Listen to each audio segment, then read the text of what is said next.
बिस्मिल्लाहिर्रहमानिर्रहीम। बाथरूम में वज़ू करना कैसा है, वज़ू होगा या नहीं। आज का मसला बहुत अहम है क्योंकि आज कल तकरीबन हर घर में अटैच बाथरूम मौजूद हैं। बहुत से लोग बाथरूम में ही वज़ू कर लेते हैं, लेकिन उनके दिल में एक सवाल ज़रूर रहता है, क्या बाथरूम में वज़ू करने से वज़ू हो जाता है या वज़ू दोबारा करना पड़ता है। कुछ लोग कहते हैं कि बाथरूम में वज़ू ही नहीं होता, जबकि कुछ लोग कहते हैं कि कोई मसला नहीं। तो सही बात क्या है? अगर बाथरूम में टॉयलेट भी मौजूद हो तो क्या हुक्म बदल जाएगा?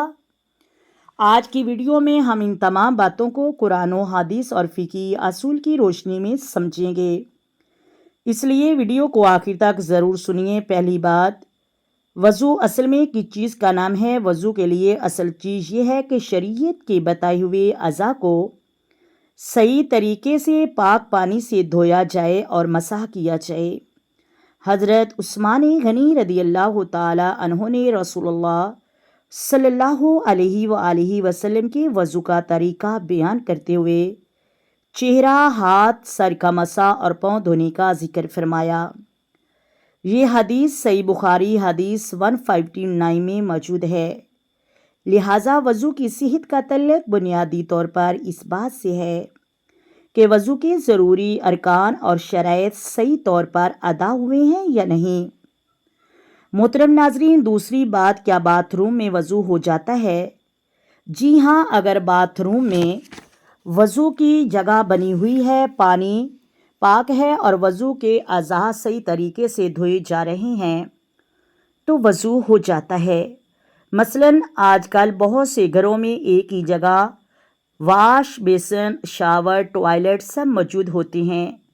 अगर इंसान वाश बेसिन पर खड़े होकर वज़ू करता है और वज़ू सही तरीके से मुकम्मिल करता है तो महज बाथरूम में होने की वजह से वज़ू बातिल नहीं होगा। ये बहुत अहम बात है क्योंकि बाज़ लोग सिर्फ़ इसी वजह से वज़ू दोबारा करते हैं कि उन्होंने बाथरूम में वज़ू किया था। तीसरी अहम बात, अगर टॉयलेट भी साथ मौजूद हो, यहाँ थोड़ी एहतियात की ज़रूरत होती है। अगर बाथरूम में टॉयलेट भी मौजूद हो तो वज़ू करना अपनी जगह ममनू नहीं, लेकिन इंसान को नजासत के छिट्टों से बचना चाहिए। यानी अगर फ़र्श पर नजासत है या पेशाब वगैरह के छिट्टे पड़ने का अंदेशा है तो इसी जगह खड़े होकर वज़ू करने से एहतियात की जाए, क्योंकि मुसलमानों के लिए पाकीज़गी बहुत अहम है। अगर वज़ू करते हुए कपड़े या बदन पर नजासत लग जाए तो इसे पाक करना ज़रूरी होगा। एक बहुत बड़ी गलत फहमी, कुछ लोग कहते हैं कि बाथरूम में वज़ू किया तो वज़ू हुआ ही नहीं। यह बात इस अमूमी अंदाज में दुरुस्त नहीं। हमें ये देखना होगा कि वज़ू सही तरीके से किया गया है या नहीं। अगर पानी पाक था, अज़ा सही धोए गए, वज़ू की शराइत पूरी हुई और नजासत से बचाव भी रहा तो सिर्फ बाथरूम में होने की वजह से वज़ू ख़त्म नहीं हो जाता। चौथी बात, बाथरूम में वज़ू की दवा पड़ें या नहीं। यहाँ बहुत एहतियात की ज़रूरत है। अगर ऐसी जगह है यहाँ बैतुल खला मौजूद है तो वहाँ ज़बान से अल्लाह ताला का ज़िक्र और दुआएं पढ़ने से एहतियात किया जाए। यानी वज़ू करते हुए जो दुआएं आम तौर पर पढ़ी जाती हैं, इन्हें बैतुल खला के अंदर ज़ुबान से ना पढ़ें। आँख खामोशी से वज़ू मुकम्मिल कर लें और अगर बाहर आकर वज़ू के बाद की दवाएं पढ़ें तो ये ज़्यादा मुनासिब और बाअदब तरीका है। यानी वज़ू करना एक मसला है और वज़ू के दरमियान ज़िक्र दवा करना अलग मसला है, दोनों को एक ना समझें। पाँचवीं बात, क्या बाथरूम में वज़ू करने से पानी नापाक हो जाता है? नहीं, सिर्फ इस वजह से पानी बाथरूम के नल से आ रहा है, पानी नापाक नहीं हो जाता। अगर नल का पानी पाक है और इसमें नजासत शामिल नहीं होती तो इससे वज़ू किया जा सकता है। असल मसला पानी का पाक होना और नजासत से बचना है। रसूलुल्लाह सल्लल्लाहु अलैहि वसल्लम ने वज़ू का तरीका सही हदीस में तफसील से बयान हो चुका है। हज़रत अब्दुल्ला बिन ज़ैद ने आपके वज़ू का तरीका बयान किया। आपने हाथ धोए, कुली की, नाक में पानी डाला, चेहरा और बाजू धोए, सर का मसा किया और पाँव धोए। छठी बात, آج کل سب سے زیادہ سوال یہی ہے کہ اگر آپ کے گھر میں اٹیچ باتھ روم ہے اور محترم ناظرین اس میں ٹوائلٹ بھی موجود ہے تو آپ واش بیسن پر وضو کر سکتے ہیں۔ بس چند باتوں کا خیال رکھیں۔ پہلی بات، پانی پاک ہو۔ دوسری بات، نجاست کے چھٹوں سے بچیں۔ تیسری بات، وضو کے اعضاء کمپلیٹ دھو لیں۔ چوتھی بات، بیت الخلاء کے اندر زبان سے دعائیں پڑھنے سے بچیں۔ اگر کوئی شخص پہلے ٹوائلٹ استعمال کر رہا ہے اور بعد میں وضو کیا تو کیا وضو ہو جائے گا؟